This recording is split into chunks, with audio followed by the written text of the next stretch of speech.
அஜியோட அப்பா கீழே விழுந்துட்டனால மயக்கமாயிடுறாரு. பயந்து போய் கதிர் வந்து ஹாஸ்பிட்டல் அட்மிட் பண்ணுறாரு.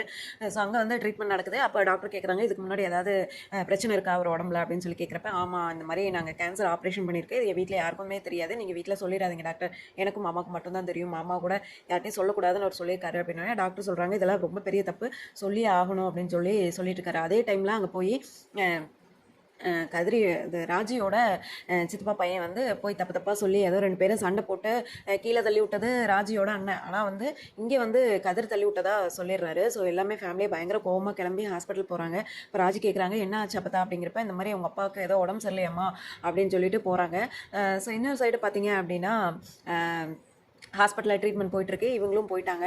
போய் அங்கே பயங்கரமாக கதிரை பிடிச்சி அவங்க சித்தப்பா அடிக்கிறாரு. நீ தாண்டா கொலகாரப்பாவி, நீ தாண்டா ஏதோ பண்ணிட்ட செஞ்சுட்ட அப்படின்றப்ப அவங்க ராஜியோட அண்ணன் சொல்கிறப்ப, என்னென்னா நான் பார்த்தேன்ப்பா, என் கண்ணால் பார்த்தேன், வந்து கீழே தள்ளி விட்டதை கதிர் வந்து கீழே தள்ளி விட்டான் பெரியப்பாவை அப்படின்ற மாதிரி சொல்கிறாரு. ஸோ இப்போ பெரியப்பா அவர் ராஜியோட அப்பாவும் கண்ணை முழிக்கல, இவரையும் வந்து ஸ்ட்ராங்காக உண்மையை பேச மாட்டேங்கிறாரு கதிர். ஸோ இதை நோக்கி தான் அடுத்த கதை போகும் அப்படின்றத நம்மளால கெஸ் பண்ண முடியுது. நான் நெக்ஸ்ட் சூப்பரான வீடியோவில் நான் உங்களை பார்க்க